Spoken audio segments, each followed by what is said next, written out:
and you rescue them again. They damage a relationship, lose an opportunity, ignore good advice, and somehow you are expected to repair everything. Each crisis appears different on the surface, but underneath, the pattern remains the same. They create the problem, you solve the problem, they repeat the behavior. Eventually, you must ask yourself whether you are actually helping them or simply protecting them from the lessons their own behavior is trying to teach. Consequences are not always cruelty. Sometimes consequences are education. A person who never experiences the cost of their decisions has little reason to change those decisions. If you continually pay the price for someone else's recklessness, you remove the pressure that might force them to develop discipline. Your rescue may feel compassionate in the moment, but it can produce weakness in the long term. This is why you must stop confusing compassion with permanent responsibility. There is nothing wrong with helping someone who has genuinely fallen. If a person is making an honest effort to recover, your support can give them the strength to stand again. But there is a difference between helping someone stand and carrying them forever. Watch their response after you help them. Do they learn? Do they take responsibility? Do they change their behavior? Do they appreciate what you have done and attempt to become more independent? Or do they simply wait for the next crisis? The answer reveals everything. Someone who genuinely wants to improve will eventually become less dependent on your rescue. They may still need support, but they will use that support as a bridge toward independence. The person who only wants rescue will treat your generosity as a resource that must remain available. And once they discover that you always save them, they may stop fearing the consequences of their actions. This creates a dangerous psychological dynamic. You begin believing that their survival depends on you. They begin believing that you will always be there. Your relationship becomes organized around emergencies rather than mutual respect. You become the solution to problems you did not create. At first, this may make you feel important. Being needed can feel powerful, but there is a hidden danger in being indispensable to someone's dysfunction. You can become so invested in rescuing them that you neglect your own life, goals, finances, peace, and relationships.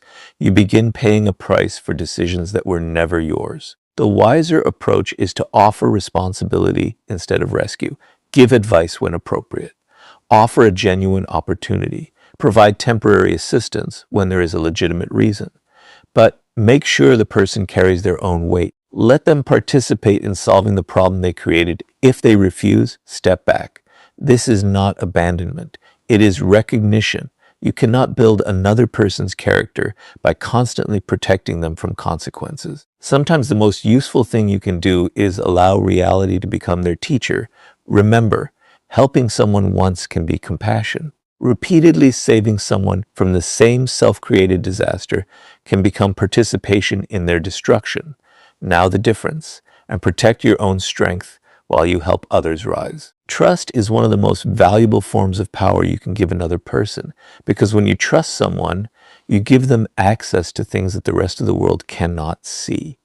You reveal your weaknesses, your plans, your fears, your resources, and sometimes the parts of yourself you would never expose to a stranger. This is why betrayal is more dangerous than ordinary disagreement. A disagreement challenges your opinion. Betrayal exploits your openness. And once someone has repeatedly betrayed your trust, you must stop confusing forgiveness with continued access. There are people who make mistakes once and genuinely regret them. There are also people who betray you repeatedly, apologize when confronted, promise that they have changed, and then eventually repeat the same behavior. These two situations are not the same. The first may deserve another chance, the second requires distance. You must learn to study patterns rather than promises. Anyone can say, "I would never do that again." Anyone can become emotional, apologize, and ask you to forget what happened. Words are easy when someone fears losing access to you. The real question is what they do after the apology. Do they change their behavior? Do they become more honest? Do they respect the boundaries they previously violated? Do they accept responsibility without blaming you? Or do they simply wait until the tension disappears before returning to the same behavior? This is where many people become trapped. They want to believe that the person they trusted is still the person they imagined. They remember the good moments. They remember the history. They remember every time that person helped them in the past. And because of those memories, they ignore the evidence standing in front of them. But history does not erase patterns. Someone can have been good to you once and still become dangerous to trust today. You do not need to hate them. You do not need revenge. You do not even need to expose them. You simply need to change their level of access to your life. This is especially important when the person has used your generosity against you. Perhaps you gave them an opportunity and they betrayed your confidence. Perhaps you defended them and they later attacked you. Perhaps you shared something private and they eventually used it to embarrass or manipulate you. The lesson is not that you should never trust again. The lesson is that trust should become more intelligent. Do not give someone unlimited access simply because they ask for forgiveness.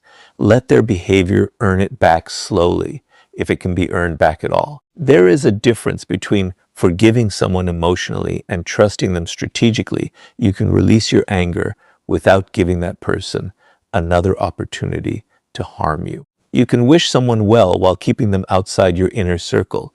You can accept an apology without pretending that nothing happened. This is not cruelty, it is discernment. The person who repeatedly betrays you has already communicated something about their character. When you ignore that information and continue rescuing them, you are no longer simply being generous. You are refusing to learn from reality. And reality is often more honest than words. A trustworthy person understands that access to another person's life is a responsibility. They protect what you share. They respect your boundaries. They do not treat your kindness as weakness. They do not wait for moments of conflict to use your vulnerabilities as weapons. But someone who repeatedly betrays you has shown that they value their immediate advantage more than your trust. Do not give them endless opportunities to prove the same lesson. Your loyalty should have limits. Your forgiveness can be generous, but your access should be earned. When someone demonstrates repeatedly that they cannot be trusted, the strongest response is not revenge. It is distance. Protect your trust, because once you understand its value, you will stop giving it to people who have already shown you what they will do with it.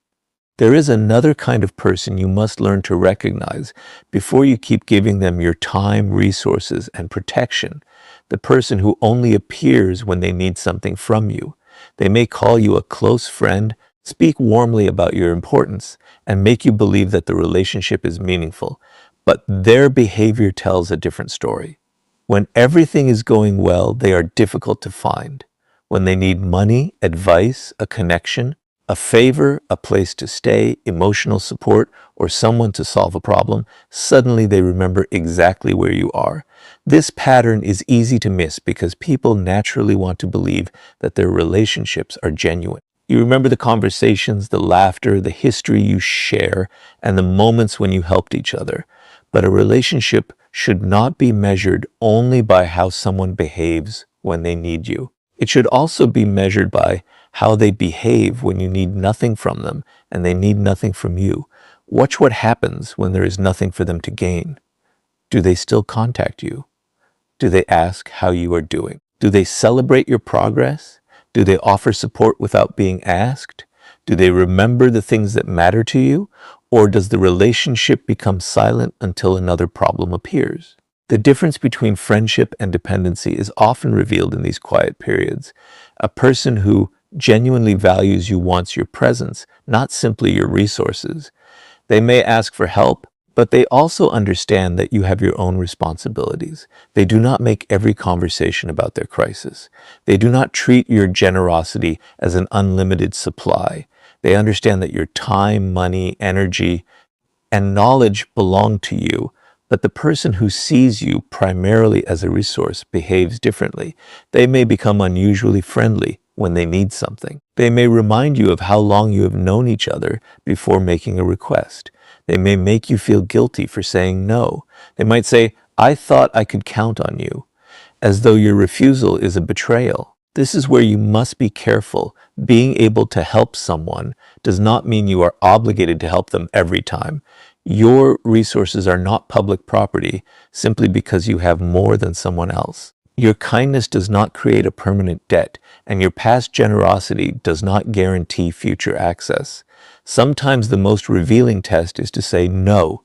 You do not need to be rude. You do not need to give a long explanation. Simply decline and observe what happens next. A genuine person may be disappointed, but they will respect your decision. A person who only values what you provide may suddenly change their attitude. They may become cold, angry, manipulative, or disappear completely. That reaction gives you information. Never underestimate the value of information. When someone leaves because you stopped providing benefits, they may have done you a favor. They have revealed the true structure of the relationship without requiring you to spend years discovering it. This does not mean you should become selfish or refuse everyone who asks for help. Generosity is powerful when it is intentional. There will always be moments when someone genuinely needs assistance, and helping them can be meaningful. But generosity should create strength, not permanent dependence. Help people who are trying to help themselves. Support people who are willing to carry their share of the burden. Give opportunities to those who use them responsibly. But do not become the permanent solution for someone who refuses to develop the ability to solve their own problems.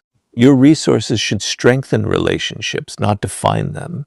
The more successful, capable, or generous you become, the more carefully you must choose where your resources go. Not everyone who needs you deserves unlimited access to you. Some people will approach you because they value you. Others will approach you because they value what they can obtain from you. Learn to recognize the difference. Because when you stop allowing people to treat your generosity as an unlimited resource, you discover who actually values you and who was only waiting for their next favor.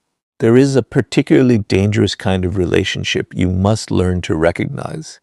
The person who accepts your help while secretly resenting your success. This person may smile when you succeed, thank you when you assist them, and remain close enough to benefit from your strength, yet beneath the surface there may be a quiet comparison taking place. They are measuring themselves against you, and every improvement in your life becomes a reminder of what they believe they lack. This is where generosity can become complicated. You may think, if I help this person succeed, they will appreciate me. But appreciation is not guaranteed simply because you have been generous. Some people do not experience another person's success as inspiration. They experience it as a threat. Watch what happens when you begin to rise. When your career improves, do they celebrate you or immediately search for something wrong?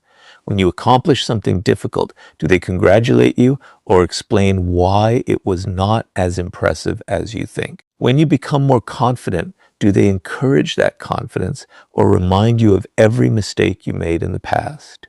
These patterns matter. A person who genuinely wants you to succeed can benefit from your strength without feeling diminished by it. They can stand beside you while you grow without constantly needing to compete. They can accept your advice without turning your success into a reason to attack you. But resentment creates a different dynamic. Someone may accept your help while secretly hoping you do not become too powerful. They may ask for your advice but criticize your achievements. They may depend on your connections while quietly questioning your abilities. They may celebrate your victories publicly, but make subtle comments privately that reduce your confidence. This contradiction can be difficult to understand because you may focus on what they receive from you rather than what they feel toward you. But dependence does not always create loyalty. Sometimes the person who benefits most from your strength is the person who most desperately wants to see you weakened. Why? Because your success creates comparison.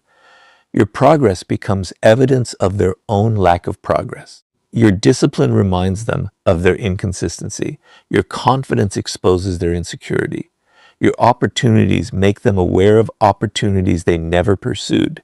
Instead of confronting themselves, they may attempt to reduce you. This can happen through subtle discouragement. They may tell you that you are becoming arrogant when you are simply becoming confident. They may suggest that your ambitions are unrealistic. They may question every opportunity that comes your way. They may encourage you to remain exactly where you are because your growth makes the relationship uncomfortable. And sometimes they will use your generosity as a way to maintain proximity. They accept your help because it benefits them, but they do not necessarily want you to become stronger than them. This is why you must understand the difference between helping someone and empowering someone who resents you. Help should not require you to make yourself smaller. You can give advice without giving away your position. You can offer an opportunity without becoming responsible for someone's entire future. You can support another person's growth without ignoring the signs that they secretly want yours to stop. Pay attention to reciprocity, but also pay attention to emotional reactions. When you succeed, who becomes genuinely happy? When you receive recognition, who becomes uncomfortable? When your confidence increases, who tries to bring you back to your old identity? These questions reveal more than dramatic confrontations ever could. Do not become paranoid. Not every person who disagrees with you is jealous, and not every criticism is resentment. A genuine friend may challenge your decisions precisely because they care about your future. The difference is that honest criticism is intended to make you stronger, while hidden resentment often seems determined to make you smaller. If someone repeatedly benefits from your generosity while simultaneously undermining your progress, reconsider the relationship. You are not required to destroy them. You are not required to expose them. You simply need to stop giving unlimited resources to someone who does not genuinely respect your growth, because the person who needs your strength but resents your power should never receive unlimited access to either. There is another kind of person you must learn to stop rescuing, the person who refuses to change. This is one of the most difficult situations to recognize because, at first, their struggle may look genuine. They may tell you about their problems, their difficult circumstances, their disappointments, and everything that has gone wrong in their life. You listen because you care. You offer advice because you want them to improve. You give them another opportunity because you believe people deserve chances. But eventually you must ask a harder question. What are they doing with the chances you keep giving them? A person can make mistakes without being a bad person. Everyone fails. Everyone makes poor decisions. Everyone reaches moments when they need support. The danger begins when failure becomes a permanent identity and responsibility is continuously transferred to someone else. You help them solve one problem and another appears.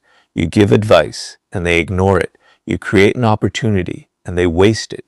You warn them about the consequences, and they repeat the same behavior. Then they return to you expecting another rescue. At some point, the problem is no longer the crisis itself. The problem is the refusal to learn from the crisis. This is where many compassionate people become trapped. They believe that because they have the ability to help, they have the responsibility to help forever. They begin measuring their goodness by how much suffering they can absorb from other people.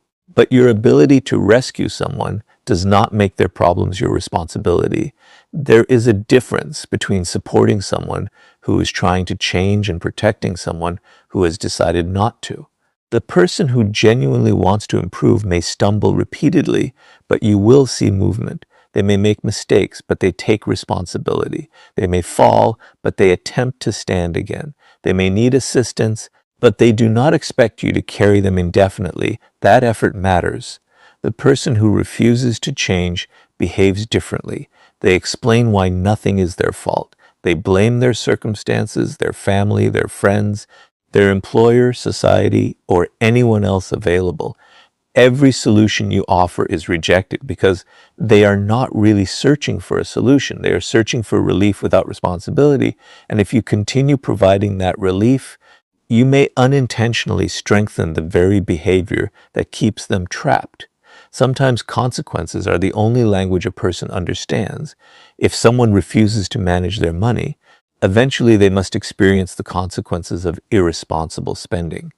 If someone repeatedly destroys relationships through dishonesty, they may eventually experience loneliness.